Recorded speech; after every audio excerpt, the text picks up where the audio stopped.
Hello, ഇതെന്താണെന്ന് ആർക്കെങ്കിലും പറയാമോ? നിങ്ങളെ പെട്ടെന്ന് ഉദ്ദേശിക്കുന്ന കാര്യമാണെന്ന് എനിക്ക് തോന്നുന്നില്ല കേട്ടോ. കാരണം ഞാൻ ഇത് കണ്ടപ്പോഴത്തേക്കിനും ലോലോലിക്ക് ഉപ്പിലിട്ട് വെച്ചിരിക്കുകയാണെന്നും പറഞ്ഞ് ഭയങ്കര കൊതിയായിട്ട് സ്പൂണൊക്കെ എടുത്തതേ കഴിക്കാനായിട്ട് തുടങ്ങിയപ്പോൾ എൻ്റെ ഫ്രണ്ട് പറഞ്ഞു, ഡി അത് ഓലോലിക്ക അല്ലെന്ന് കേട്ടോ. ഞാൻ ഞെട്ടിപ്പോയി ഗൈസ്, എനിക്കൊന്നും മനസ്സിലായില്ല.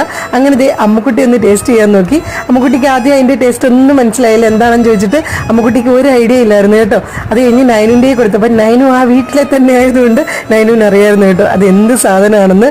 പിന്നീടാണ് എനിക്ക് മനസ്സിലായത് അത് ലോലോലിക്കയല്ല, റൂബിക്കയല്ല, നമ്മുടെ ആ എന്താ പറയുന്നത് പുളിയുള്ള ഒരു ലോലോലിക്ക എന്ന് പറയുന്ന സാധനമില്ലേ, അതല്ല കേട്ടോ. ഇത് ചെറീസാണ്. ചെറിയില്ലേ, അടിപൊളി ടേസ്റ്റ് ആയിരുന്നു ഗൈസ്. ഈ ചെറീസിന് ചെറിയൊരു മധുരമൊക്കെ ഉള്ളതുകൊണ്ട് ഉപ്പിലിട്ട് കഴിയുമ്പോഴത്തേക്കിനും സൂപ്പർ ടേസ്റ്റാണ് കേട്ടോ.